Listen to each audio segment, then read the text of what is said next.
أعوذ بالله السميع العليم من الشيطان الرجيم. بسم الله الرحمن الرحيم. السلام عليكم ورحمة الله وبركاته. Apa khabar semua? InsyaAllah. Ya, alhamdulillah baik. Alhamdulillah.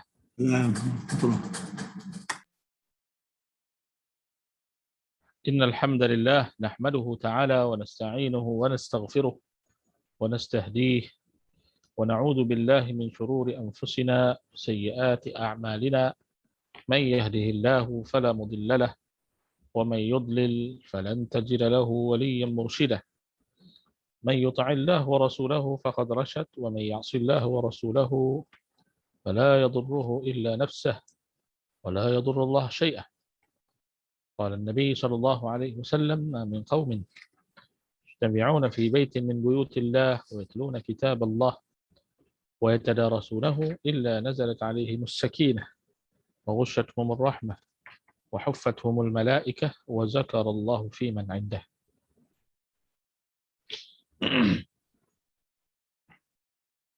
InsyaAllah pada minggu ini kita meneruskan lagi khabar ataupun kluster khabar yang ditolak, yang mana kita telah membicarakan tentang lebih kurang 4 atau 5 jenis khabar yang telah ditolak dari sudut adalatul rawi. Dari sudut adalatul rawi, kita telah membicarakan tentang maudhu', matruk, munkar, mu'allal, syaz, dan hari ini kita nak tengok pula berkenaan dengan jahalatul rawi. Kemudian seterusnya daripada jahalatul rawi kita pergi kepada su'il hafiz, kemudian bid'ah, dan seterusnya musahhaf, muttarib, al-maqlub, al-mudraj.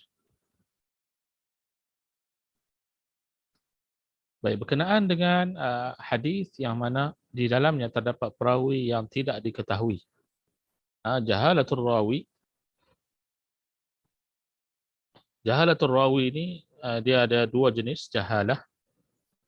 Yang pertama disebut sebagai majhulul ain, majhulul ain, dan yang kedua disebut sebagai majhulul hal. Okey, majhulul ain dan majhulul hal. Dan ada satu lagi dia panggil mubham. Ada satu lagi yang disebut sebagai mubham. Okay, apa dia yang disebut sebagai jahalatul rawi? Ini sebagai ulangan sahaja. Majhulul ain maknanya perawi yang dikenali namanya tetapi hanya seorang sahaja yang meriwayatkan daripadanya. Tidak diterima periwayatan kecuali ditausikkan oleh perawi yang lain atau oleh para imam jarah ta'dil. Maknanya perawi tersebut dia hanya membawa satu jalan, satu jalur sahaja, dan dia tidak ada jalan yang lain.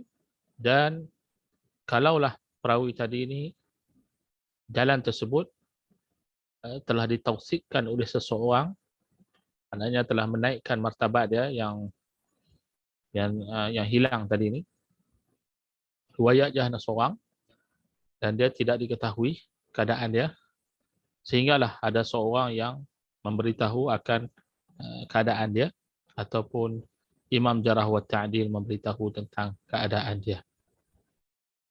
Barulah di situ kita dapat tahu bahawa dia dhaif ataupun tidak. Yang kedua, majhulul hal, iaitu perawi yang diriwayatkan daripada dua orang perawi atau lebih tetapi tidak ditausikkan. Ini majhulul hal. Dia telah riwayat daripada dia dua orang, tetapi dua orang tadi ini tidak ditausikkan. Tidak ada seorang pun yang memberikan gambaran kepada dia bahawa dia adalah perawi yang siqah. Dan hadis dia adalah hadis dhaif. Hadis dhaif. Kemudian mubham, perawi yang tidak disebut secara jelas namanya di dalam hadis, majhulul ain dan majhulul, tidak diterima periwayatannya kerana jika tidak diketahui dirinya, maka lebih lagi tidak diketahui pribadinya. Tidak diterima walaupun disebut dalam riwayat oleh thiqah kecuali diketahui siapa yang dimaksudkan. Itu berkenaan dengan perawi yang majhul. Macam mana majhulul ain ini boleh diangkat sebagai hadis yang boleh diterima pakai dalam riwayatnya. Seperti mana yang disebut oleh Ibnu Majah dengan sanadnya daripada Abi Nasr Muhammad ibn Khalaf al-Asqalani, daripada Rawad ibn Jarrah, daripada Abu Sa'ad as-Sa'idi, daripada Anas ibn Malik qala, telah berkata, ra'aitu Nabi SAW rajulun yattabi'u hamamah. Nabi SAW telah melihat seorang lelaki sedang memerhati burung merpati. Lalu Nabi SAW kata, syaitan yattabi'u syaitanan. Maknanya perkara yang macam tu umpama macam syaitan mengikuti syaitan yang lain. Kata Al-Busiri, hada isnadun dhaif, Abu Sa'ad majhul. Abu Sa'ad iaitu As-Sa'idi, Abu Sa'ad As-Sa'idi ataupun Abu Sa'id As-Sa'idi. Yang sebetulnya Abu Sa'ad As-Sa'idi, ada satu bentuk yang lain nama dia Abu Sa'id. Warawad bin Jarrah mukhtalafun fihi. Kata Abu Hatim, wa huwa majhul lam yarwa anhu ghairu Rawad. Jadi Rawad saja yang riwayatkan daripada Abu Sa'ad tadi. Dan akhirnya kita lihat bahawa hadis tersebut menjadi dhaif kerana perawi tadi ini Abu Sa'ad tidak diketahui dan diriwayatkan daripadanya seorang sahaja. Jadi sehinggalah datang riwayat yang lain daripada Abu Hurairah. Tadi hadis Anas, yakni Abu Hurairah, yang telah diriwayatkan oleh Al-Imam Abu Dawud dan Ibnu Majah serta Imam Ahmad dan juga Al-Baihaqi, yang mengangkat hadis ini menjadi hadis yang hasan. Hadis yang hasan, dan seterusnya dengan jalan-jalan yang lain membawa kepada hadis yang sahih. Jadi maknanya di sini bahawa apa Nabi SAW sebut, iaitu kita mengamati pergerakan burung merpati ini boleh jadi datang, boleh jadi kemungkinan besar perkhabaran yang datang daripada burung merpati ini membawa kepada perkhabaran yang dibawa oleh syaitan yang menyesatkan manusia. Itu yang betul. Kemudian majhulul hal. Majhulul hal riwayat daripada dua orang. Riwayat daripada dia dua orang. Itu apa yang telah diriwayatkan oleh At-Tabrani dengan sanadnya daripada Sa'ad bin Ishaq bin Ka'ab bin Ajazah Al-Ansari, daripada bapaknya Ishaq ibn Ka'ab Al-Ajazah, daripada datuknya Ka'ab bin Ajazah Al-Ansari. Katanya, ya Ka'ab bin Ajazah, innaha takunu ba'di umara. Cerita Nabi SAW tentang hadis akhir zaman. Dan kata At-Tabrani, selepas berakhirnya hadis itu, lam yarwi an Sa'ad ibn Sa'ad illa Yahya ibn Abdullah ibn Abi Qatadah. Jadi hanya seorang saja riwayat daripada Sa'ad bin Ishaq. Kemudian kata Ibn Hajar, majhulul hal. Qala Zahabi, tabi'in mastur. Jadi majhulul hal ni dia mastur. Dalam istilah disebut sebagai mastur, maknanya tidak ada jalan yang meriwayatkannya kecuali satu atau dua jalan sahaja. Okay. Tetapi hadis ini telah dikuatkan dengan syahid-syahid yang lain dan akhirnya mengangkat kepada martabat hadis hasan ataupun hadis dhaif.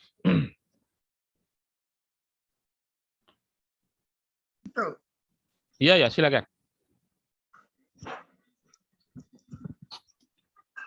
Ada nak tanya soalan kah? Minta maaf tertekan. Baik, tak apa. Baik, itu tentang majhulul hal dan juga majhulul ain serta mubham. Dan muallafat ataupun penulisan berkaitan dengan mubham dan berkaitan dengan majhul ini boleh dapati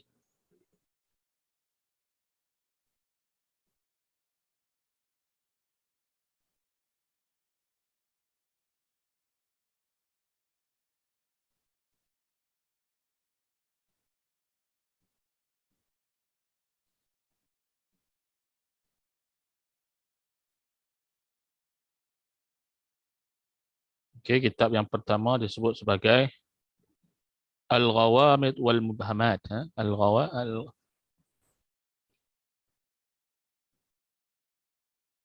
Al-Ghawamid wal Mubhamat.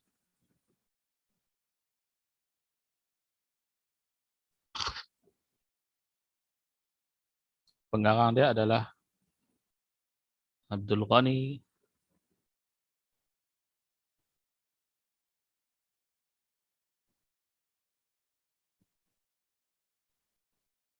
Al-Azdi.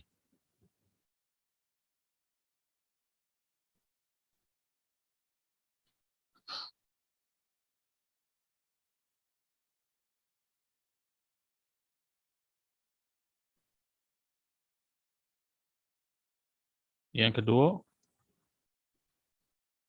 Al-Asma' Al-Mubhamah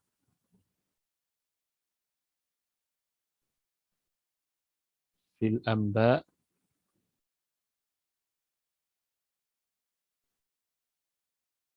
Al-Muhkamah.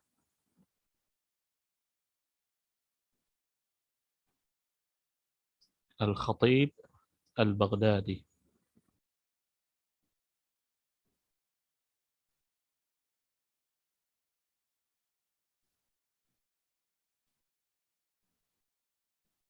Dan satu lagi, Al-Isyarat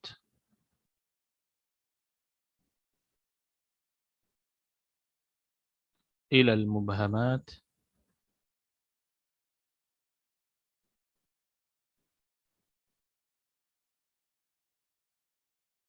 An-Nawawi. Okey. Itu berkenaan dengan penulisan tentang Perawi Majmu'ah dan ada banyak lagi. Okey. Kemudian kita tengok pula pada slide hari ini.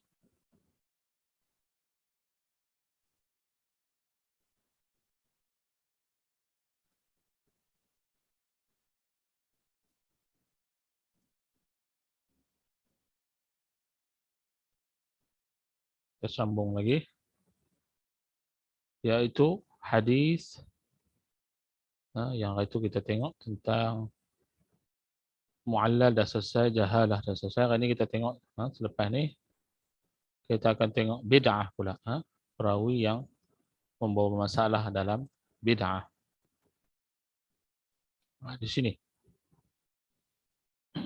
Jadi bid'ah di sini kita dah bicarakan sebaringkas di peringkat awal masa kita mentakrifkan hadis. Mentakrifkan hadis dhaif ataupun mentakrifkan hadis sahih. Jadi kita perluaskan sikit pada hari ini berkenaan dengan hadis yang diriwayatkan oleh bid'ah, perawi yang bid'ah.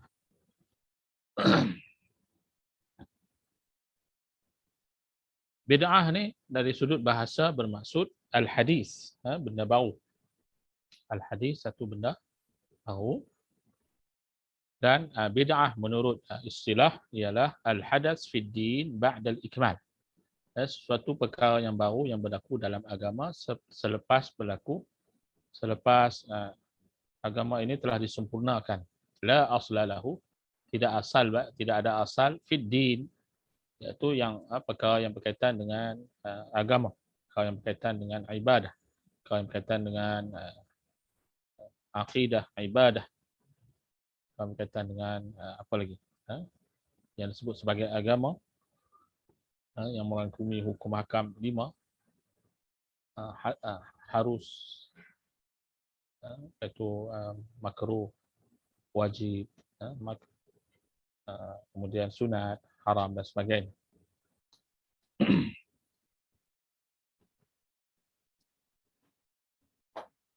Jadi mubtadi' di sini dia ada kategori dia. Satu yang dipanggil sebagai bid'ah mukaffirah. Bid'ah mukaffirah iaitu bid'ah yang membawa kepada kekufuran, yang keluar daripada Islam, iaitu mengingkari perkara syarak yang mutawatir. Perkara syarak yang mutawatir ni macam akidah, macam salat, macam puasa, macam zakat, macam haji. Dan juga perkara-perkara yang lain yang berkaitan dengan yang mutawatir, yang diketahui secara umumnya dengan darurat bahawa ia patut diketahui tetapi dia telah ingkar. Itu disebut sebagai mukaffir. Dan status dia ditolak periwayatannya. Dan mufassiqah pula, yang ini adalah perawi yang pelakunya menjadi fasik. Dan juga bid'ah yang mana dia membuat kesalahan dalam bentuk dosa-dosa kecil. Dia panggil sebagai bid'ah mufassiqah.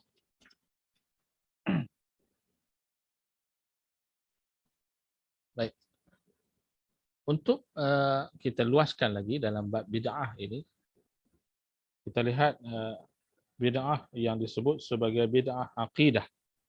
Yang pertama sekali adalah bid'ah Rafidah ataupun Syiah.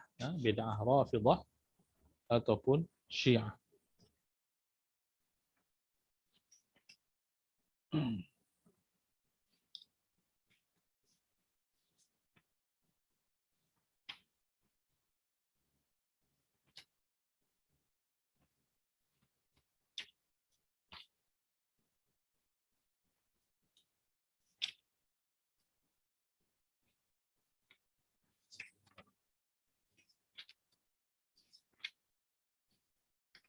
Baik, sebelum kita pergi kepada Rafidah, kita lihat dulu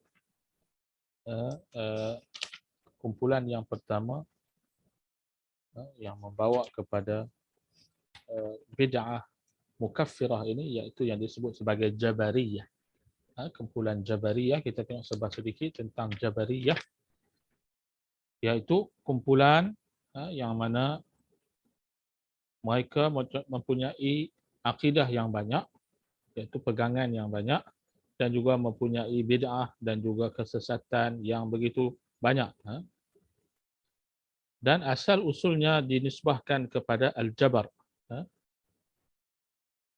iaitu yang mengatakan bahawa setiap perbuatan yang berasal daripada perkara yang mana hamba tersebut diijbarkan, dipaksa untuk melakukan perbuatan yang dia tidak mahu lakukan, lalu dipaksa tanpa ada iradah dan juga pemilihan, dan tidak ada kuasa untuk dia, tidak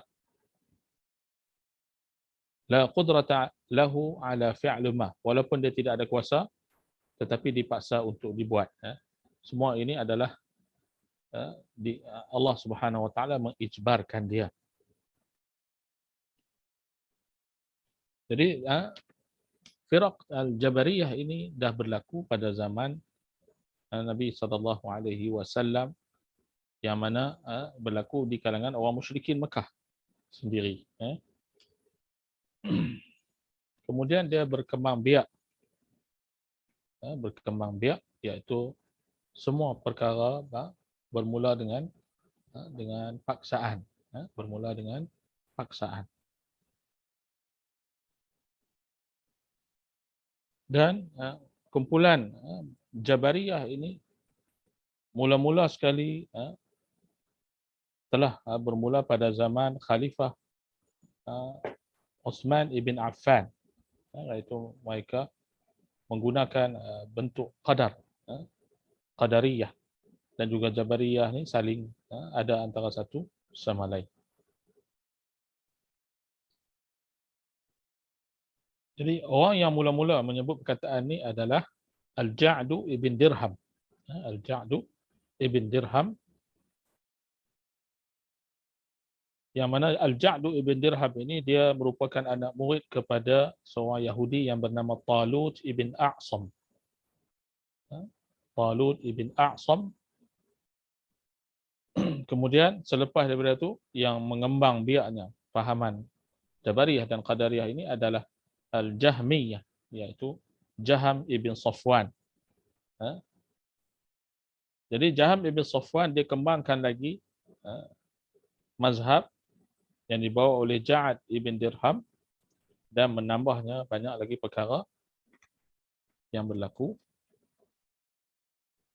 Jadi Ja'ad ibn Dirham telah dibunuh oleh Khalid bin Abdullah Al-Qusari pada tahun 124 Hijrah, dan Jaham ibn Safwan dia telah menzahirkan akidah dia di Turmus, kemudian telah mensebarkannya sehinggalah dibunuh oleh Muslim Al-Ahwaz Al-Mazini di Madinatul Maru pada akhir pemerintahan Bani Umayyah.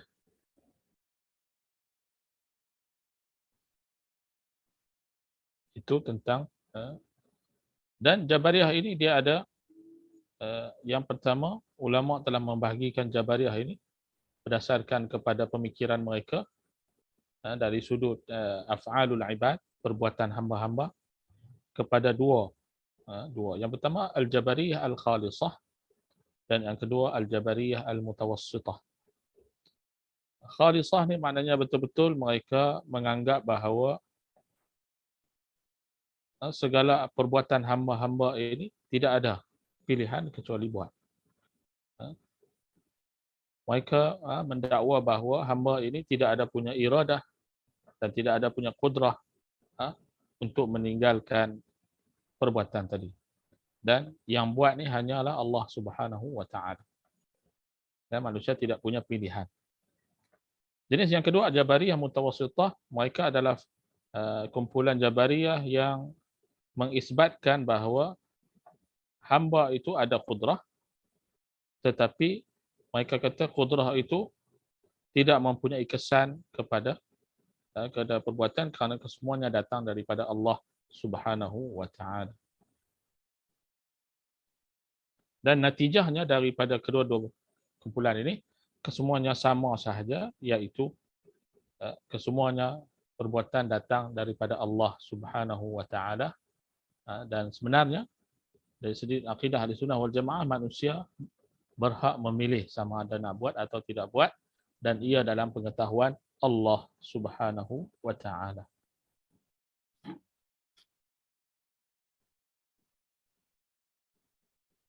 Mereka ini adalah orang yang menolak sifat-sifat Allah Subhanahu wa taala. Mereka dari sudut sifat Allah Subhanahu wa taala, mereka menafikan sifat-sifat azali Allah Subhanahu wa taala. Mereka ada musyabih dengan orang Mu'tazilah dari sudut sifat. Dan mereka membawa kepada mentashbihkan Allah Subhanahu wa taala, iaitu mereka menafikan tentang gambaran tentang Allah Subhanahu wa taala, bahawa Allah taala hidup, Allah taala Maha mengetahui, Allah taala Maha mendengar, Allah taala Maha melihat, Maha kaya dan sebagainya. Mereka ni mengisbatkan nama Allah Subhanahu wa taala dengan dua syarat, iaitu alla takunu azaliyan. Sifat-sifat tadi sifat yang bukan sifat azali. Jadi maknanya sifat yang baharu. Dan yang kedua, mereka mengisbatkan bahawa sifat Allah Subhanahu wa taala, sifat-sifat tersebut bukan daripada jenis sifat yang datang daripada makhluk Allah Subhanahu wa taala. Itu barulah mereka mengisbatkan. Kalau ada sifat-sifat yang hampir sama dengan makhluk Allah Subhanahu wa taala, maka mereka tidak nisbahkan kepada Allah Subhanahu wa taala. Apabila kita nak mengisbatkan bahawa Allah Maha mendengar, Allah Maha melihat, mereka mengatakan bahawa kita telah mentashbihkan Allah dengan makhluk. Ini pemikiran yang berbahaya yang datang daripada Mu'tazilah.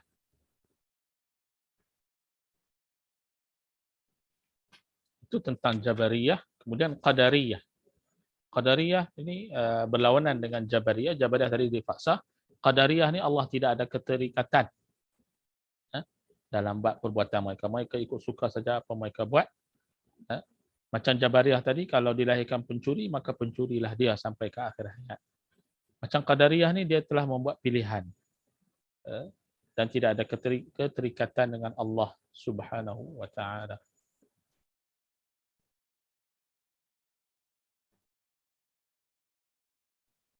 Jadi bermulanya Qadariyah ini daripada Ma'bad Al-Juhani. iaitu fitnah Al-Qadariyah, bermula daripada dua orang lelaki yang dinamakan sebagai Ma'bad Al-Juhani dan Ghilan Ad-Dimashqi. Dan yang mula-mula sekali menghidupkan kumpulan Qadariyah ini adalah Ma'bad Al-Juhani.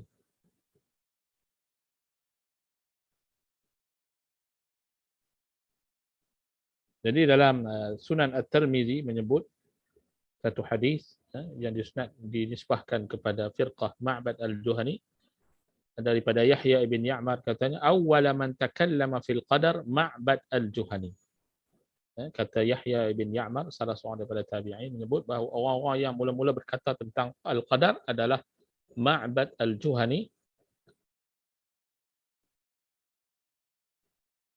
Inilah ya yang mereka lakukan.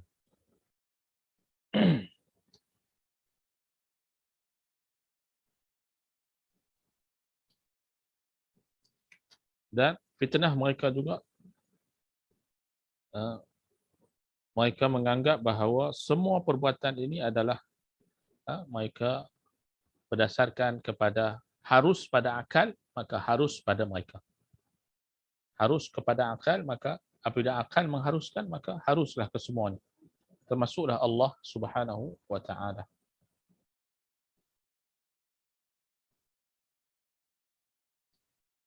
Jadi kesemuanya mas'uliyah, tanggungjawab itu pada hambanya semata-mata. Dia sendiri yang memilih, dia sendiri yang berkehendak, dia sendiri yang nak lakukan tanpa ada kehendak dan iradah Allah Subhanahu wa ta'ala. Jadi mereka bercampur aduk antara satu sama lain. Mereka berkata, Inna Allah Ta'ala idza qadara al-ma'si ala. Jadi apabila seorang hamba Allah Subhanahu wa ta'ala itu, Allah takdirkan kepada dia maksiat, dia berhak untuk memilih melakukan maksiat itu tanpa ada perkiraan daripada Allah Subhanahu wa ta'ala. Jadi banyaklah yang dilakukan oleh golongan Qadariyah ini sehingga membawa kepada menolaknya sunnah Nabi SAW. Mereka menolak hadis-hadis yang hadis ahad, mereka tolak. Mereka berhujah dengan akal, mereka mengatakan hadis ahad tak sama macam mutawatir dan sebagainya.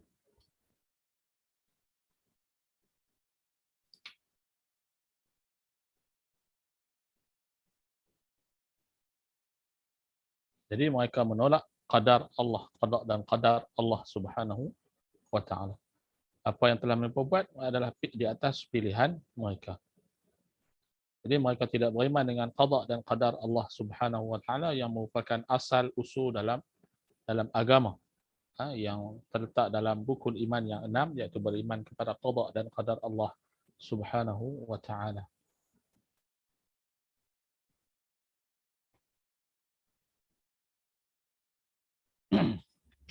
Baik.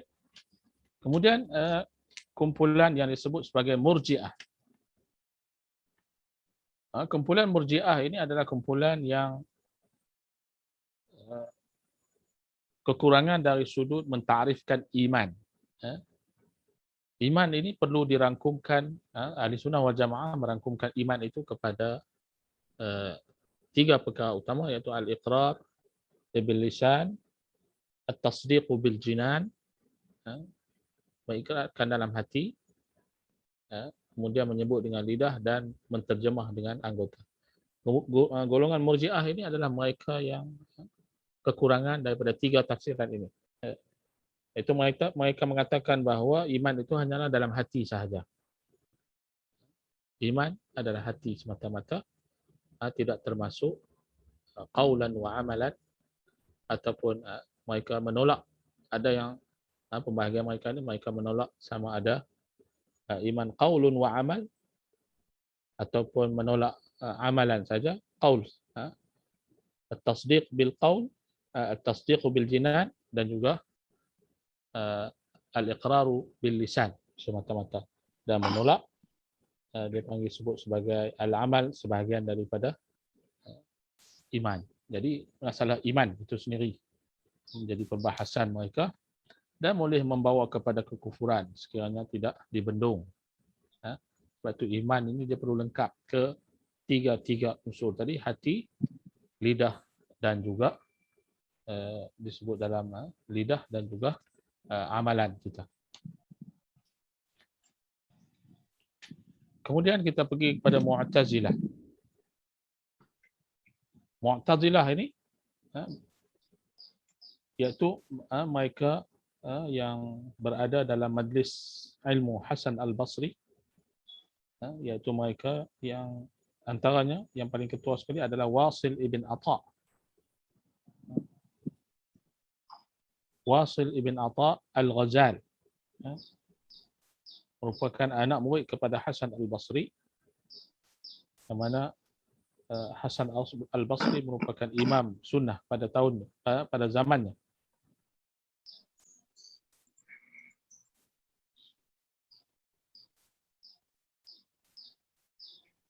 Jadi sampailah satu ketika datang seorang lelaki bertanya di dalam majlis Hasan Al-Basri dan memberitahu akan pada zaman tersebut berlakunya orang-orang di kalangan manusia yang mengkafirkan orang-orang yang melakukan dosa besar.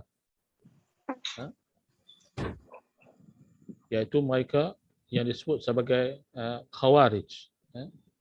Mereka golongan Khawarij, dan mereka juga memberitahu bahawa orang yang melakukan dosa besar ini termasuk di kalangan Murji'ah dan sebagainya.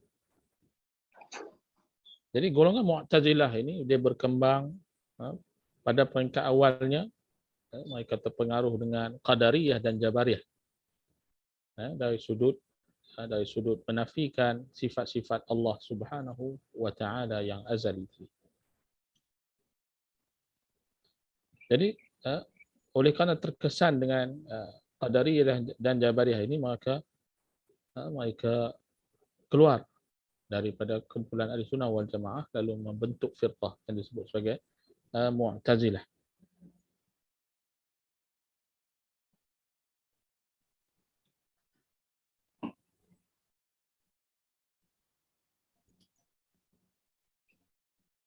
Jadi Mu'tazilah dia punya usul yang 5 dalam mazhab Mu'tazilah, iaitu tauhid,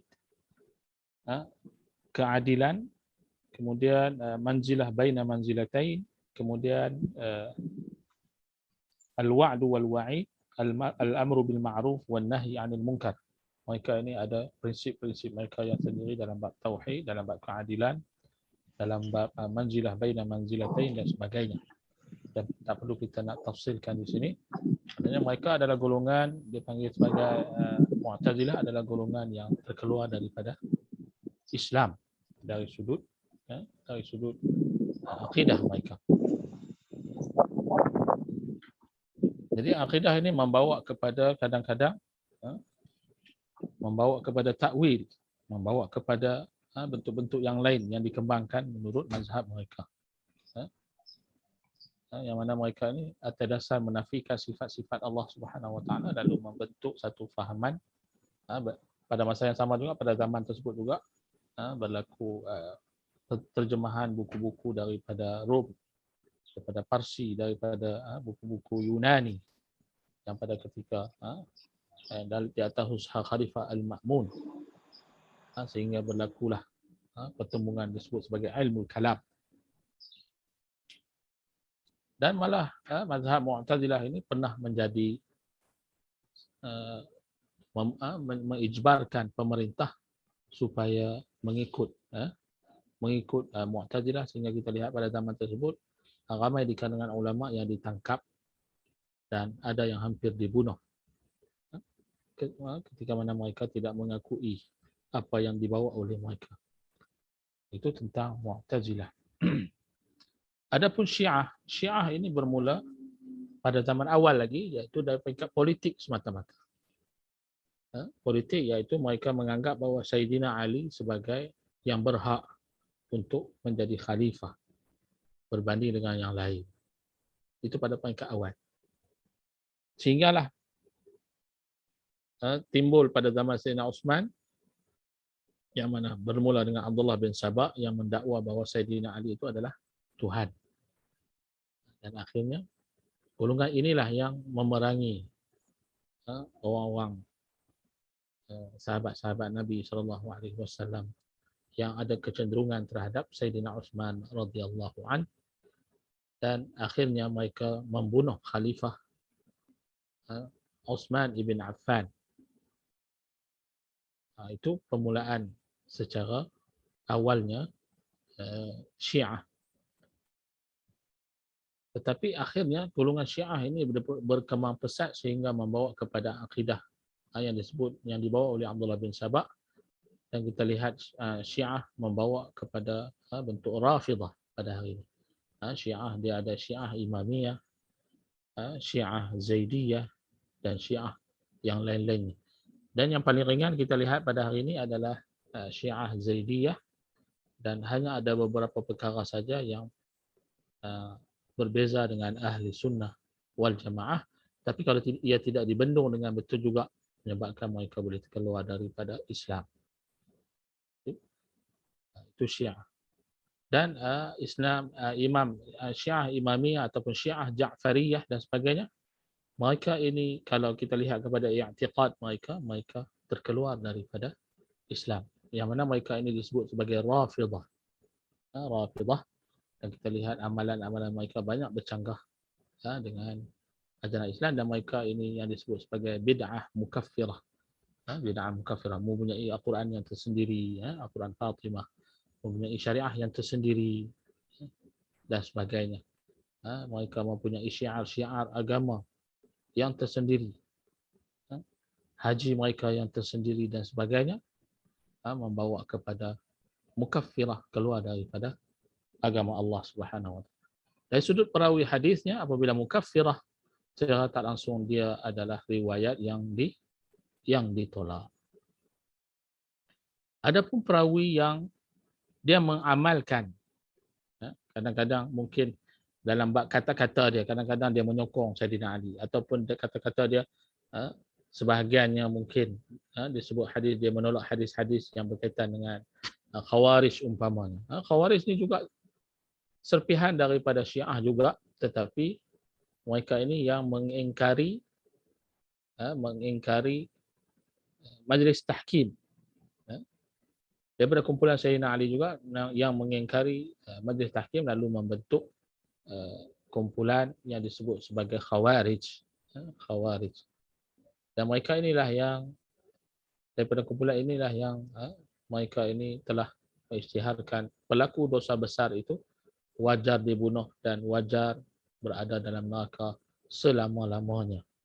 Dan mereka menganggap sahabat-sahabat Nabi SAW yang berijtihad dengan keadaan ijtihad yang berlawanan dengan mereka, maka mereka menganggap ia telah melakukan dosa, dan dosa tersebut membawa kepada dosa besar, dan akhirnya mereka pada mereka wajar dibunuh, seperti mana yang berlaku pada Sayyidina Ali radhiyallahu anhu, seperti mana yang berlaku kepada Muawiyah bin Abi Sufyan dan juga Amr bin As yang berkuasa pada ketika itu. Jadi Khawarij pada hari ini kita lihat amalan-amalan itu masih ada lagi. Syiah kita tengok menjadi sebuah negara, dan malah menjadi separuh daripada negara Arab, Iraq, ataupun di Syria, ataupun di Yaman dan sebagainya. Hatta di Arab Saudi sendiri pun mempunyai bentuk-bentuk Syiah, kumpulan-kumpulan Syiah yang kalau kita tidak dibendung dengan betul membawa kepada kekufuran kepada Allah Subhanahu wa taala. Jadi perawi yang mana yang disebut sebagai mufassiqah ini adalah perawi yang ada salah satu daripada i'tiqad dia ataupun amalan dia yang membawa kepada kumpulan-kumpulan tertentu dalam ahli bid'ah ini. Yang inilah kumpulan mufassiqah inilah yang kadang-kadang kita lihat Al-Imam Al-Bukhari rahimahullahu taala, Imam Muslim umpamanya, membawa riwayat mereka dalam Sahih Bukhari dan juga Sahih Muslim, dan di sana ada syarat-syarat yang telah dibawa oleh Al-Imam Al-Bukhari dan Muslim bagi bagi mengiyakan riwayat-riwayat yang ada dalam Sahih Bukhari dan juga Muslim. Kerana mereka ini hanya memilih, dia panggil intiqa, perawi-perawi yang terpilih sahaja, yang dianggap pada ahli pengkritik hadis yang lain ataupun ahli nuqad daripada kalangan ahli hadis yang lain yang mengkritik perawi ini, terutamanya Imam Ad-Darqutni umpamanya. Mereka dia telah menulis sebuah kitab Al-Izamat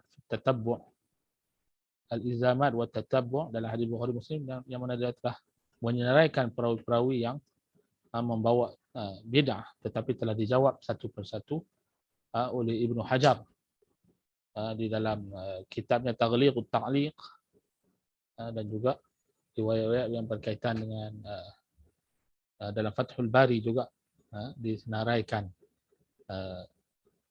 jawapan-jawapan yang telah dikritik oleh Al-Imam Ad-Darqutni dan seperti mana yang dibawa oleh Al-Imam Al-Bukhari dalam kitabnya.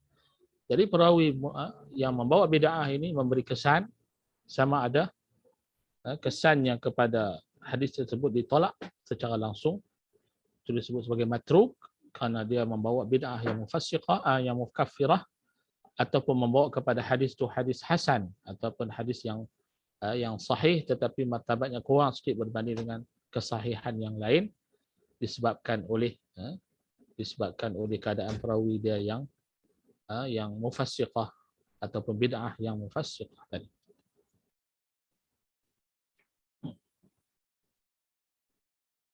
Jadi dia pastikan juga antara yang dibawa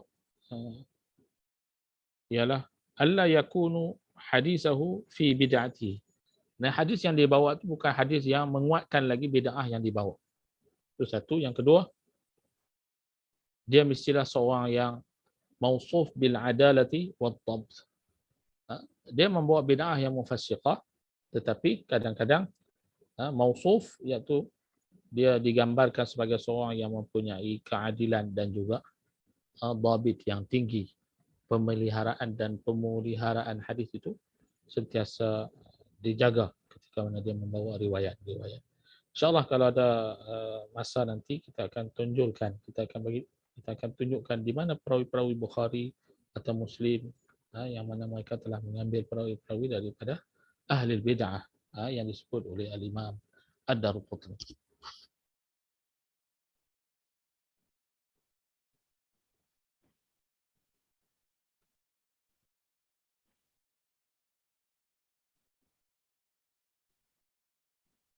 Okay, habis tentang riwayat hadis berkenaan dengan perawi yang mubtadi'.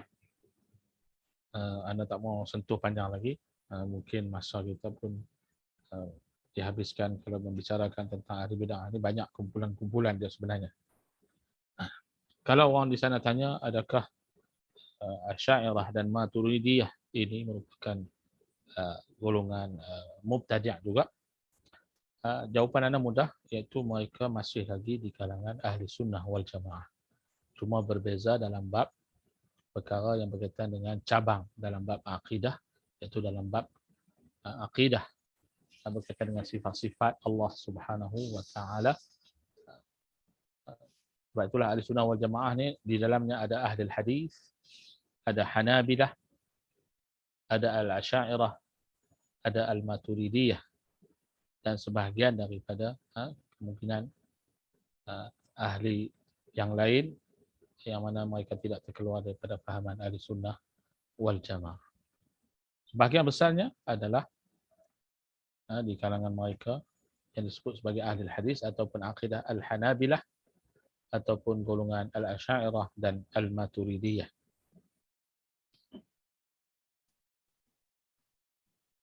Baik. Kita tengok pula kepada perawi yang su'il hifz. Su'il hifz maknanya perawi yang dia punya keadaan hafazan dia begitu teruk. Man lam yurajjih janib isabatihi ala janib khata'ihi. Mereka tidak dapat mentarjihkan yang mana betul di atas yang mana yang salah.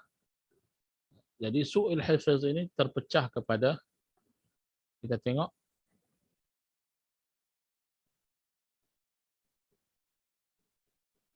Yang pertama adalah mereka yang buruk hafazannya sejak lahir.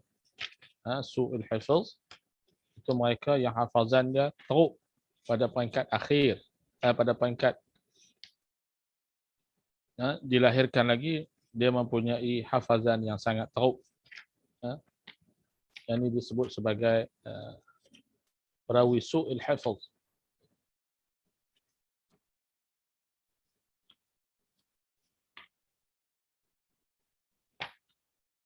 Kemudian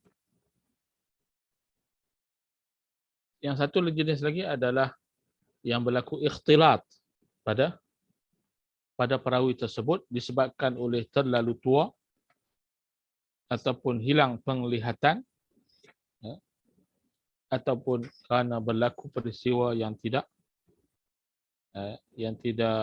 dapat dengan qada dan qadar Allah Subhanahu Wa Taala tidak dapat dijangkakan, iaitu kitabnya hilang ataupun kitabnya terbakar ataupun keluarganya meninggal dunia, anaknya dibunuh dan sebagainya, yang menyebabkan perkara-perkara tersebut memberi kesan kepada perawi tadi, yang disebut sebagai mukhtalid, ikhtilaf.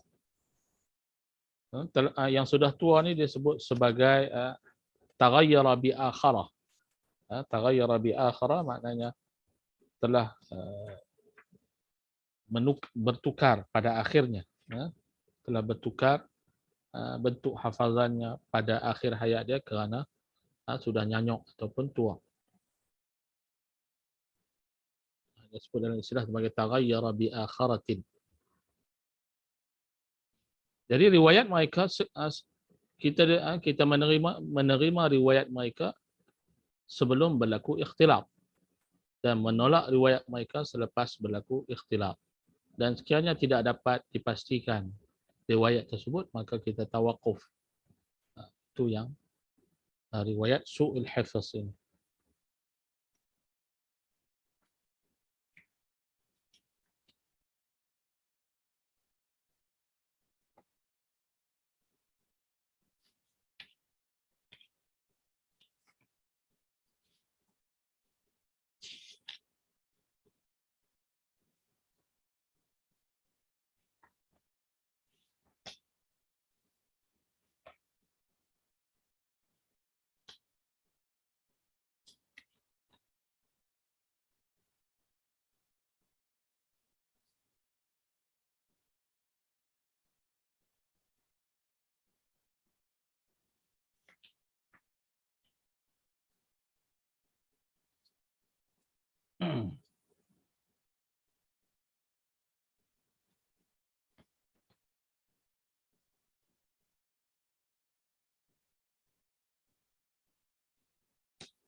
Baik, kemudian kita lihat pula kepada satu lagi jenis yang disebut sebagai mudraj. Mudraj iaitu ma ghayyara siyaqi isnadihi aw adkhala fi matlihi ma laysa minhu bila faslin. Apa maksud mudraj di sini? Iaitu dalam bab menukar siyaqil isnad. Menukar bentuk ataupun cara periwayatan hadis daripada mauquf kepada marfu', marfu' kepada mauquf dan sebagainya, tanpa ada fasal, tanpa ada pemberitahuan, iaitu memasukkan sesuatu pada matan tanpa disedari, tanpa diberitahu di tengah-tengah matan tadi ini ataupun di tengah-tengah sanad tadi ini perawi yang lain. Dia ada dua jenis mudraj. Mudraj yang pertama disebut sebagai mudraj dalam sanad. Mudraj dalam sanad, iaitu seorang perawi meriwayatkan hadis, kemudian ada berlaku peristiwa yang membuatkan perawi terhenti meriwayatkan hadis tersebut, lalu menyebut perkataan perawi itu sendiri. Maka ada yang mendengar menyangka bahawa dia adalah matan, maka dia meriwayatkannya daripada perawi tersebut, maka tertukarlah sanad tadi. Kadang-kadang perawi tadi berhenti kerana bosin ke, kerana apa ke. Dia, anak murid ramai tak sedar, menyebabkan berlaku idraj. Berlaku idraj pada sanad tersebut. Jadi gambaran ataupun contoh idraj pada sanad ini seperti mana yang disebut oleh guru-guru kita. Gambaran yang pertama, ayyarwi jama'atul hadis bi asanidin mukhtalifah, iaitu meriwayatkan satu hadis, jemaah daripada satu jamaah, satu kumpulan daripada rawi membawa hadis dengan sanad-sanad yang berbeza. Fayarwi anhum rawin, tiba-tiba datang seorang perawi, mereka fayajma'u kullu ala isnadin wahid. Jadi rawi tadi ni dia rangkum semua. Dia campur. Dia banyak riwayat, tetapi dia macam nak ringkaskan sanad. Dia masukkan semua nama-nama perawi itu dalam sanad yang baru, lalu seolah-olah dia meriwayatkan semua di situ. Maka di situ tak dapat dipastikan yang mana satu jalur yang dibawanya ataupun yang mana satu jalur yang dibawa oleh guru-gurunya. Jadi berbeza di situ, akhirnya berlaku idraj. Seperti mana yang diriwayatkan oleh Abdul Rahman ibn Mahdi daripada Sufyan As-Sawri, daripada Wasil wa Mansur wal A'mash, daripada Abi Wa'il, daripada Amr bin Shurahbil Asy-Sya'bi, daripada Abdullah bin Mas'ud. Jadi hadis tersebut telah diriwayatkan Sufyan As-Sawri ini dua jalan. Yang pertama, Sufyan daripada Mansur dan A'mash daripada Abi Wa'il. Dan yang kedua, Sufyan daripada Wasil daripada Abi Wa'il. Jadi Abdul Rahman ibn Mahdi dia jamak sekali terus tiga orang. Wasil, Mansur dan A'mash. Dan bersama-sama dalam sanad tu disebut Asy-Sya'bi, Amr bin Shurahbil. Dan di situlah berlaku waham tentang Amr bin Shurahbil yang ada dalam sanad tersebut dengan satu lagi perawi yang disebut sebagai Wasil. Sedangkan Amr bin Shurahbil ni tak ada dalam sanad yang kedua. Sanad yang pertama tadi ada, iaitu sanad Mansur dan A'mash ada. Sedangkan dalam sanad Wasil tidak ada istilah ataupun tidak ada perawi yang bernama Amr bin Shurahbil Asy-Sya'bi. Jadi akhirnya di situ berlaku idraj pada sanad hadis tersebut.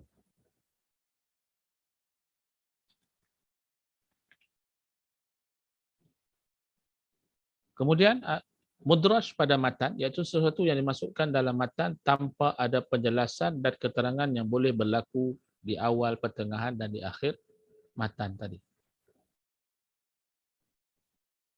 Ini yang disebut tadi ni. Hadis daripada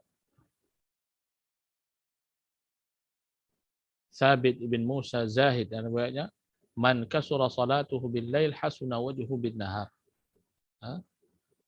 Jadi di sini berlaku yang mana Sabit bin Musa telah masuk dalam Syarik bin Abdullah, dan ketika itu Syarik bin Abdullah sedang menulis. Jadi haddatsana A'mash an Abi Sufyan an Jabir. Kemudian Syarik bin Abdullah ini berhenti. Berhenti supaya apa? Supaya penyampai dalam zaman dahulu, sebelum ada pembesar suara, jadi penyampai inilah dia akan sampaikan bacaan hadis tersebut, sehinggalah orang lain selesai tulis, barulah guru tadi menyambung semula. Dulu kaedah dulu sebelum ada pembesar suara, ada di kalangan mereka yang menggunakan khidmat mustamli, iaitu penyampai. Bila penyampai sampai, barulah guru tadi memulakan semula balik riwayatnya dan sebagainya.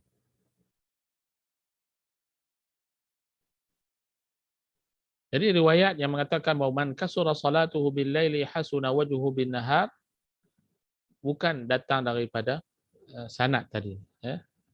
Jadi Sabit tadi ni menyangka bahawa itu adalah sanad, Jadi Sabit memasukkan kisah tersebut di dalam sanad hadis tadi.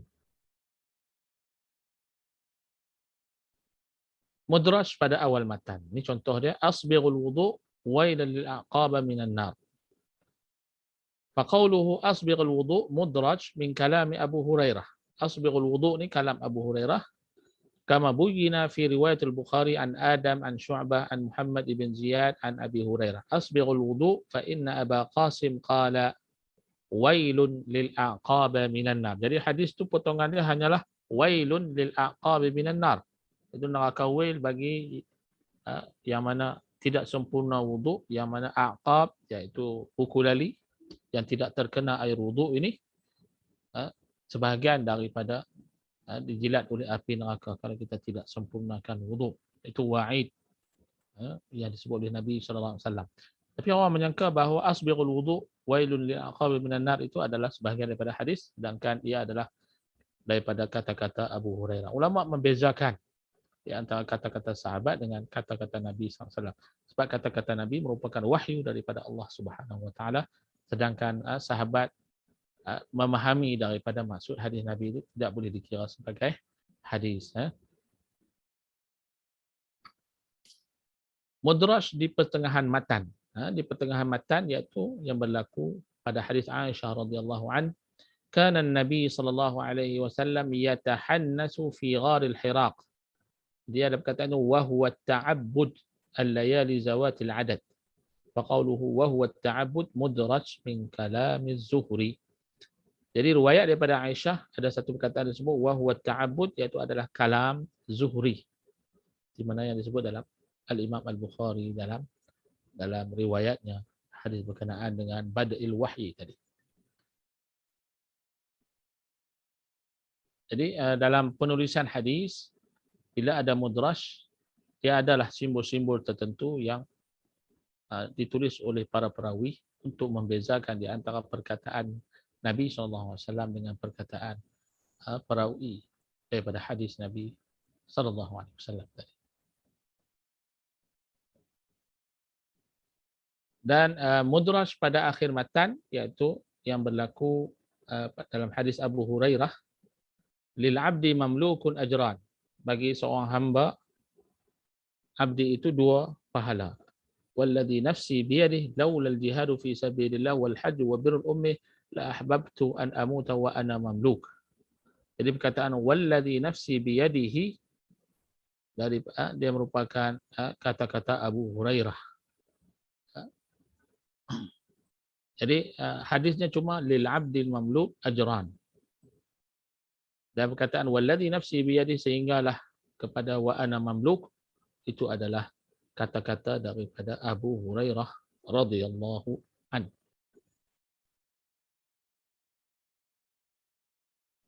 Kenapa berlaku mudraj di dalam hadis? Iaitu sekiranya ulama perlu menjelaskan sesuatu perkara ketika mana dia meriwayatkan hadis, maka perlu dijelaskan pada ketika itu juga, supaya orang dapat memahami nas yang dibaca. Kadang-kadang istinbat hukum syarak sebelum meriwayatkan dan menjelaskan lafaz yang tidak jelas di dalam hadis. Kadang-kadang ada lafaz yang dimaksudkan di situ oleh Nabi SAW, tapi Nabi SAW tak jelaskan, maka dijelaskan oleh sahabah ataupun dijelaskan oleh para tabi'in atau perawi-perawi yang pakar dalam bidang menjelaskan perkataan-perkataan yang ada dalam hadis Nabi SAW. Dan perkara tersebut perlu dibezakan di antara perawi yang menyebut dengan apa yang disebut oleh Nabi SAW. Bagaimana mengetahui hadis tersebut mudraj? Yang pertama, periwayatan yang lain.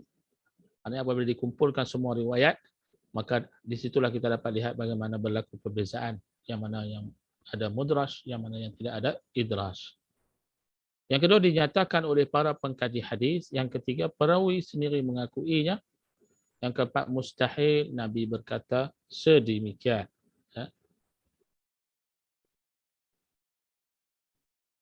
Jadi yang seterusnya yang berkaitan dengan hadis yang dhaif ini adalah disebabkan oleh maqlub. Maqlub ini menukar. ibdal lafzan bi akhar, iaitu fi sanadil hadis atau fi matan.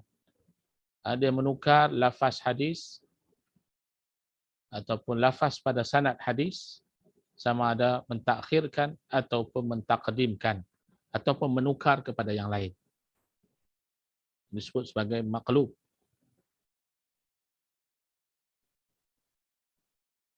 Contohnya dalam bab ini Ka'ab bin Murrah disebut sebagai Murrah bin Ka'ab.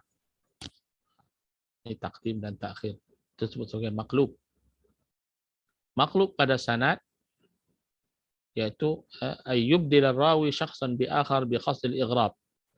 Seperti mana hadis masyhur an Salim fayaj'aluhu rawi an Nafi'. Jadi Salim ibn Abdullah dan Nafi' ibn Abdullah adalah riwayat dua perawi yang sentiasa riwayat daripada Ibnu Umar. Salim bin Abdullah dan juga Nafi' ibn Abdullah. Jadi kebiasaannya Nafi' maula Ibnu Umar ini merupakan riwayat yang lebih masyhur berbanding dengan riwayat Salim. Apabila berlaku sedemikian, maka mereka telah menukarkan sanad kepada perawi yang lebih masyhur supaya riwayat mereka diterima. Seperti mana yang disebut di sini, yang dilakukan oleh Hammad bin Amru An-Nasibi. Hadis rawahu Hammad An-Nasibi an A'mash an Abi Salih an Abi Hurairah marfu'an, idza laqitum al-musyrikeen fi at-tariq fala tabda'u bis-salam. Fahadha hadithun maqlub qallabahu Hammad ja'aluhu an A'mash fa innama huwa ma'ruf an Suhail bin Abi Salih. Jadi A'mash ini perawi yang masyhur. Bila perawi yang masyhur, Sulaiman ibn Mihran, nama dia. Al-A'mash Sulaiman ibn Mihran adalah perawi yang masyhur, perawi tabi'in yang hebat. Tetapi oleh kerana Suhail bin Abi Salih ini lemah berbanding dengan A'mash, maka ditukarkan riwayat daripada Suhail kepada riwayat A'mash.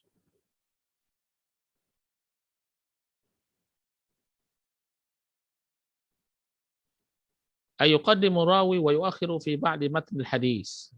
Contohnya dia telah pada matan hadis yang pertama, makhluk pada matan.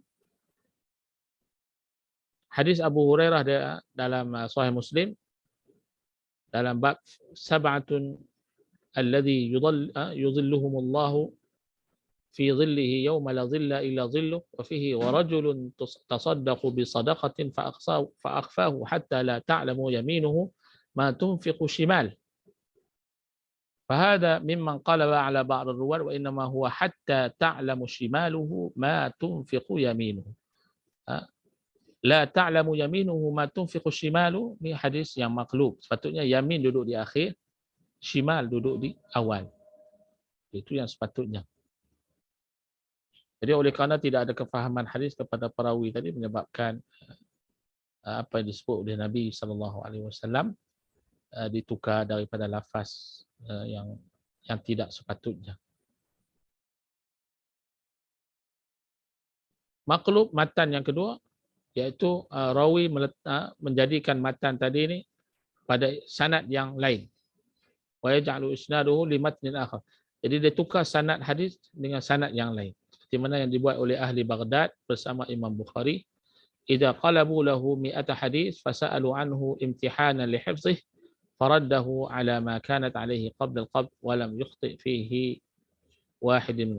Ini yang berlaku kepada al-Imam Al-Bukhari, yang mana ahli Baghdad nak test Imam Bukhari, dia ambil matan hadis, dia letak pada sanad yang lain, kemudian dia ambil sanad yang lain, dia letak pada matan yang lain, lalu dia uji Imam Bukhari.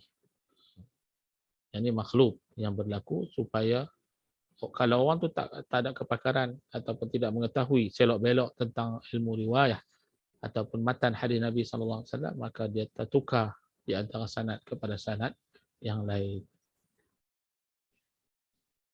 Sebab-sebab berlaku makhluk supaya manusia ambil hadis dari padanya sebagai satu bentuk ujian dan berlaku kesilapan.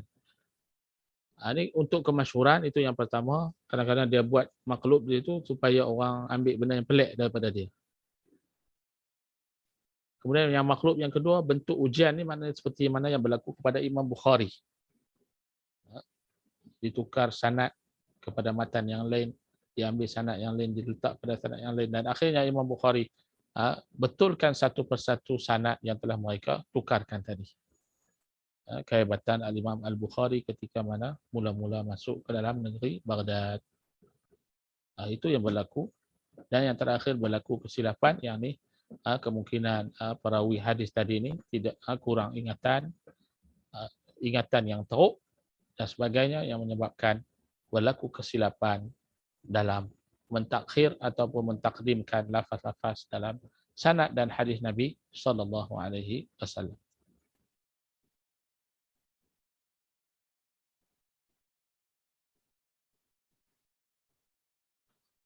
Ziyadah fi muttasil asani, iaitu penambahan perawi ketika mana sanad hadis. Yang mana sanad hadis tersebut tadi pada zahirnya bersambung. Macam mana itu berlaku? Dan disebut sebagai al-mazid fi muttasil asanid, iaitu sesuatu hadis yang mana dia tidak bersambung, tetapi datang satu perawi yang lain, diletak perawi tersebut di atas sanad tadi ni dan dilihat seolah-olah bersambung. Jadi maknanya sama ada dia letak rawi itu secara sengaja atau tidak sengaja, yang menyebabkan sanad tadi ini seolah-olah bersambung, sedangkan perawi tersebut tidak ada dalam sanad hadis. Seperti mana yang berlaku pada mana? Apa yang telah diriwayatkan oleh Ibnul Mubarak, katanya hadatsana Sufyan an Abdurrahman ibn Yazid daripada Busur ibn Ubaidillah, telah mendengar daripada Aba Idris, qala sami'tu Wathilah yaqul sami'tu Abal Marsad yaqul sami'tu sallam la tajlisu 'ala al-qubur wa la tusalli ilaiha. Az-ziyadah fi hadha misal fi mawdi'an. Yang pertama lafaz Sufyan, dan tempat yang kedua lafaz Aba Idris. Wa sababu ziyadah, sebab ziyadah pada dua tempat itu adalah waham, iaitu kelekaan.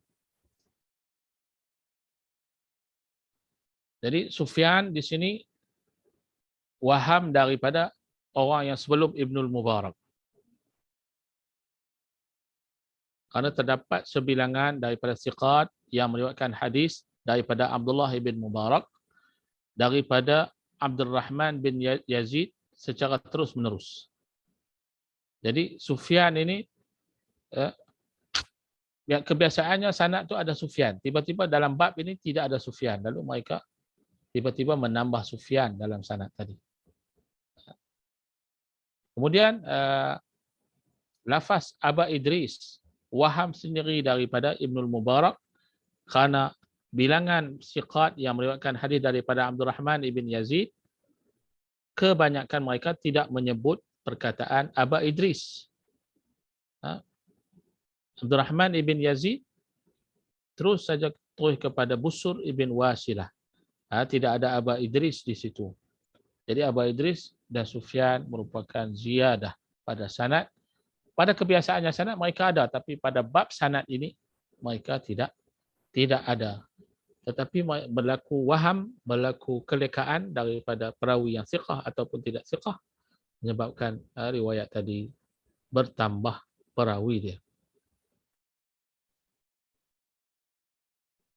Syarat penolakan ziyadah. Apabila berlaku ziyadah umpamanya, macam mana nak buat? Perawi yang tiada tambahan lebih itqan berbanding dengan perawi yang ada tambahan. Jadi kita lihat kepada muqaranah di antara riwayat-riwayat yang lain, walaupun pada hakikatnya perawi tersebut patutnya ada dalam jalur tersebut, tetapi oleh kerana pada riwayat-riwayat tertentu tidak semestinya perawi yang masyhur itu ada dalam jalur tersebut. Hendaklah terdapat keterangan yang sarih seperti ungkapan haddatsani dalam riwayat tambahan. Bila ada sebut an sahaja, ataupun bila sebut perkataan-perkataan yang menunjukkan bahawa keterangan tadi ini tidak membawa kepada bentuk-bentuk penyambungan, dan akhirnya ada perawi yang ditambah lalu menyebabkan berlaku di sana ziyadah, dan akhirnya riwayat tadi ini menjadi riwayat yang seolah-olah sahih dengan kedatangan perawi yang ditambah tadi, dan apabila dicek semula rupanya tanpa ada ungkapan-ungkapan tertentu yang menyebabkan tak sepatutnya perawi tadi ini ada dalam riwayat tersebut. Jadi ungkapan seperti mana haddatsani dan sebagainya membantu untuk mengetahui sama ada perawi tersebut patutnya ada dalam sanad ataupun tidak. Seterusnya hadis muttarib. Hadis muttarib yakni hadis yang maruya ala aujuhin mukhtalif mutasawiyah fil quwwah. Itu apa dia yang diriwayatkan hadis itu dengan wajah-wajah yang berbeza-beza tetapi seolah-olah sama pada sudut kekuatan. Maknanya riwayat ini datang riwayat yang lain yang seolah-olah sama, kuatnya tak dapat bezakan yang mana satu betul, yang mana satu salah. Yang disebut sebagai muttarib. Seorang bawa 5, seorang bawa 4. Riwayat yang 4 pun ramai, dia punya rawi siqah dia. Riwayat yang 5 pun perawi dia juga ramai. Jadi sama dari sudut kekuatan riwayat, yang mana satu kita nak tentukan. Yang ini dipanggil muttarib. Lalu inilah memerlukan kepada kepakaran ahli pengkritik hadis, ahli hadis yang mana mereka dapat bezakan yang mana riwayat yang masyhur dan mana riwayat yang tidak masyhur berkenaan dengan bab berkenaan.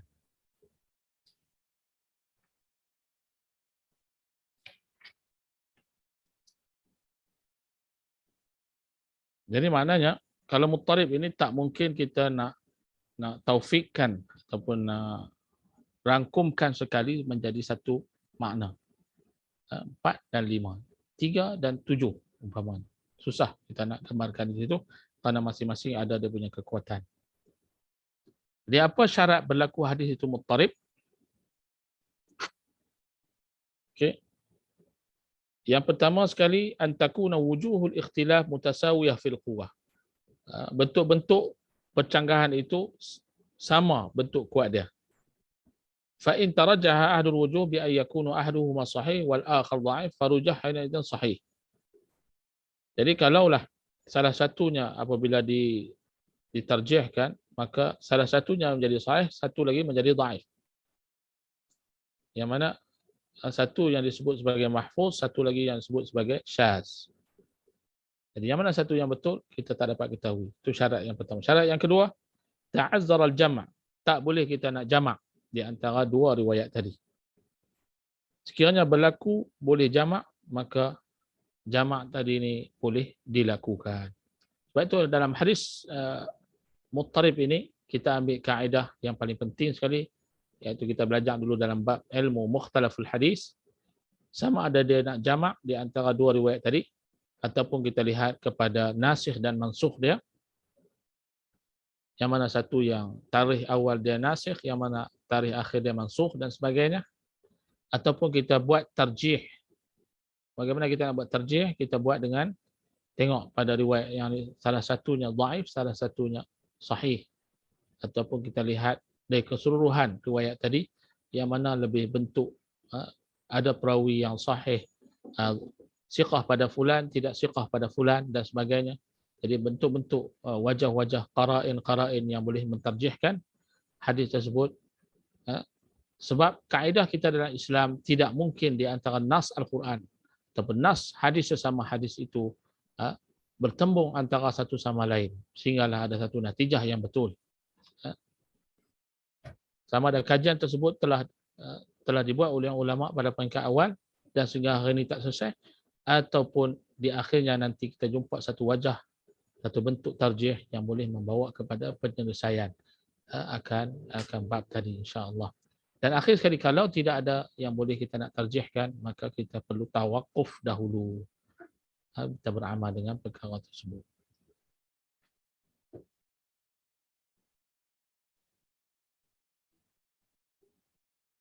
Jadi muttarib, contoh muttarib pada sanad yang berlaku pada hadis Abi Bakar radhiyallahu anhu annahu qala ya Rasulullah araka shibta syayyabatni Hud wa akhawat. Jadi kisah tentang surah yang mana syayyabatni Hud wa akhawat, maknanya di sini apa dia? Riwayat ini adalah muttarib kerana lam yarwi illa min tariqi Abi Ishaq wa tulifa fihi ala nahwi 10 atau aujuh. Okay, ada yang mengatakan bahawa riwayat ini mursal, ada yang mengatakan bahawa dia adalah mausul, ada yang menjadikan dia salah satu daripada musnad Abu Bakar, ada yang menjadikan dia dalam hadis Sa'ad bin Abi Waqqas, ada yang jadikan dia dalam sanad Aisyah radhiyallahu an. Jadi tak mungkin kita nak tahu riwayat ini datang daripada riwayat Abu Bakar ke, ataupun riwayat Sa'ad, ataupun riwayat Aisyah dan sebagainya. Dan jalan tersebut hanya diriwayatkan oleh Abu Ishaq. Jadi oleh kerana ini muttarib, maka Syayyabat Hud di maknanya surah Hud. Surah Hud dan juga surah-surah yang lain. Yang menyebabkan apabila dibaca, bila Nabi SAW sebut Syayyabatni, maknanya seolah-olah macam Nabi memberitahukan kepada kita bahawa surah tersebut mempunyai kelebihan menceritakan tentang ahli syurga dan ahli neraka kepada kita, sehingga menyebabkan Nabi SAW teruja menambahkan lagi kefahaman kepada surah-surah tadi.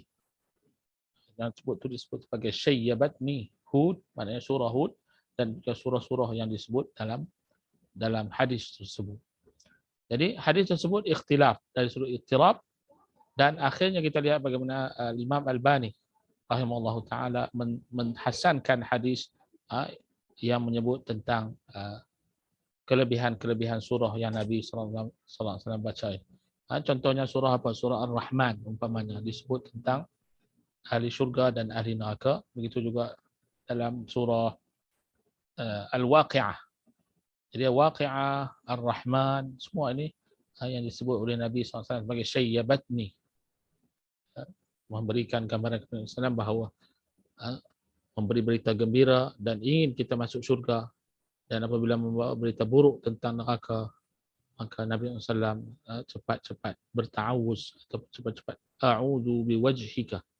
Nabi SAW sebut sebagai, bila mana sebut tentang neraka ini, Nabi SAW berlindung dengan Allah Subhanahu Wa Taala daripada siksaan api neraka Allah Subhanahu Wa Taala. Dan dalam surah tersebut ada targhib wa tarhib.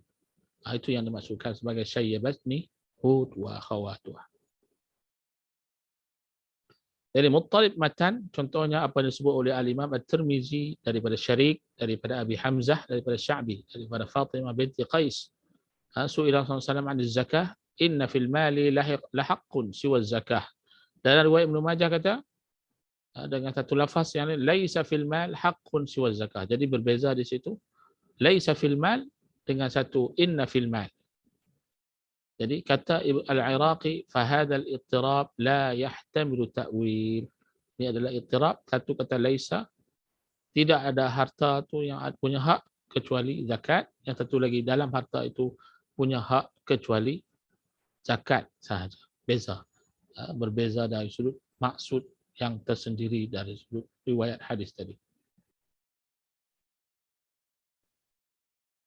Sebab berlakunya i'tirab, kenapa berlaku? Seorang perawi meriwayatkan hadis dalam bentuk yang berbeza, sejumlah perawi meriwayatkan hadis dalam bentuk berbeza. Itu disebut sebagai i'tirab. Jadi hukum hadis i'tirab ini adalah dhaif. Membawa kepada dhaif, sehinggalah berlaku empat perkara tadi, sama ada boleh kita jamak, sama ada kita tengok pada nasih dan mansuh, ataupun sama ada kita tengok qara'in yang menterjihkan dia, sama ada dari sudut kesahihan dan kedhaifan, ataupun dari sudut yang boleh mengukuhkan lagi riwayat yang lebih asah daripada riwayat yang lebih dhaif daripadanya.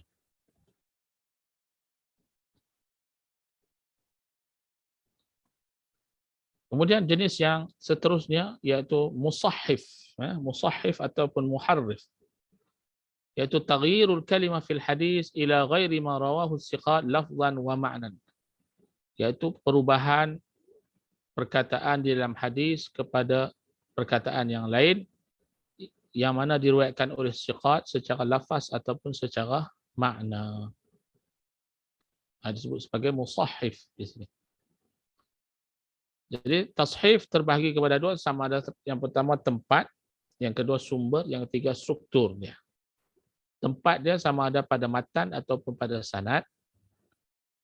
Berlaku tashif, iaitu perkataan muzahim umpamanya. Jadi muhazim umpamanya. Ihtajam, dia jadi ijtahab dan sebagainya. Berlaku.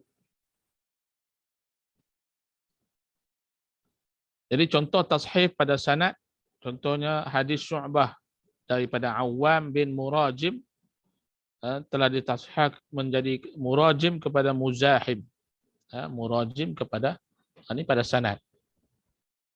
Muzahim tadi nama sebenarnya adalah murajim. Begitu juga hadis man shama ramadana wa atba'ahu sittun min syawal. Jadi perkataan sittun dia jadi perkataan syai'an. Syai'an dengan sittan 6, dengan perkara syai'an dengan sittan. Jadi syai'an dilihat dari sumber daripada matan hadis tadi ini, lihat dan dengar. Jadi berlaku di sana tashif. Dan tashif pada perkataan, muharraf pada huruf tadi. Jadi tashif dan juga tahrif, di sana ada persamaan dan di sana ada perbezaan. Muharraf biasanya dia berlaku pada struktur.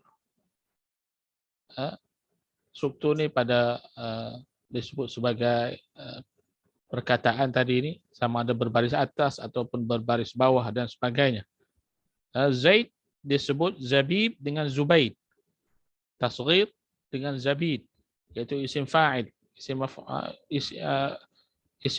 maf'ul, Zabid dan sebagainya. Jadi perkataan hilaq dengan perkataan halq. Halq maknanya cukur. Hilaq maknanya perkumpulan. Jadi berbeza di situ. Jadi hukum tashif dan juga tahrif ini apa dia? Iaitu dia membawa kepada bentuk yang dhaif, sehinggalah dapat diketahui lafaz yang sebenarnya daripada hadis, barulah diketahui bahawa yang mana satu yang sahih, yang mana satu lagi yang telah ditahrifkan.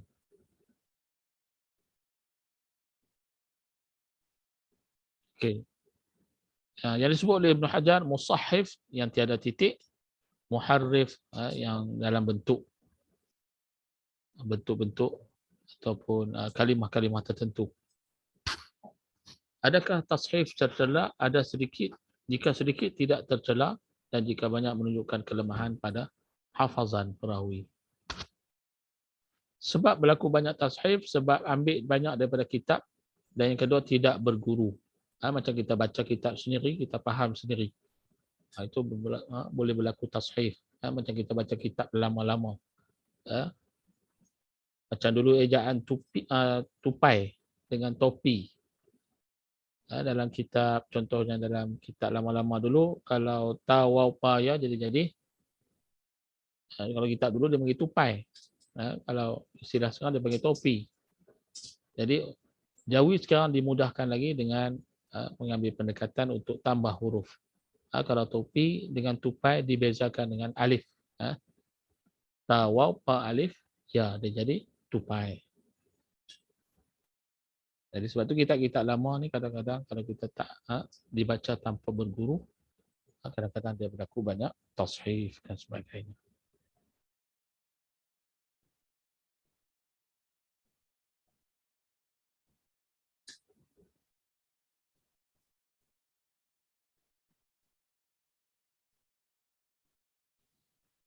Kemudian kita tengok pula dari sudut pembahagian khabar mengikut sandaran. Maknanya itulah yang terakhir yang berkenaan dengan tashif. yang berkenaan dengan sebab-sebab berlakunya dhaifnya hadis Nabi SAW ataupun di antara jenis-jenis hadis-hadis yang dhaif yang ditolak disebabkan oleh perkara-perkara yang disebut tadi. Maka oleh itu pada hari ini khabar-khabar, kluster khabar yang ditolak berakhir pada hari ini insya-Allah. Mulai minggu depan kita belajar pula jenis yang lain pula, pembahagian kluster khabar mengikut sandaran pula insya-Allah. Jadi cukuplah sekadar itu dulu pada hari ini insya-Allah. Yang baik itu daripada Allah Subhanahu wa taala, yang lemah itu daripada diri anda sendiri. Ana memohon keampunan Allah Subhanahu wa taala dan minta maaf sekali terdapat salah dan silap sepanjang penyampaian anda insya-Allah. Jadi kalau ada 1-2 soalan dipersilakan sebelum kita tangguh majlis ini insya-Allah.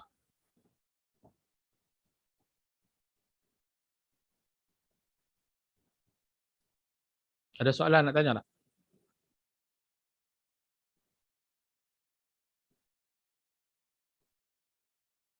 Jelas belakang kah?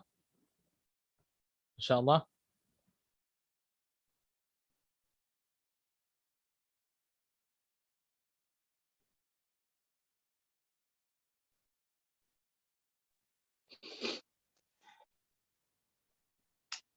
Tak ada soalan.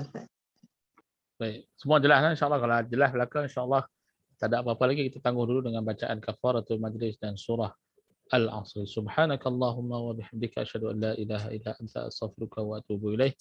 A'udzu billahi minasyaitonir rajim. Bismillahirrahmanirrahim. Wal 'asri innal insana lafi khusr illa alladziina aamanu wa 'amilus shalihat wa tawassaw bil haqq wa tawassaw bis sabr. Wa sallallahu wa sallama wa baraka ala sayyidina Muhammad wa ala alihi wa sahbihi ajma'in. Assalamualaikum warahmatullahi wabarakatuh.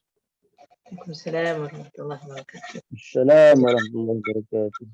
شكرا. Terima kasih Ustaz. Baik, sama-sama. Terima kasih.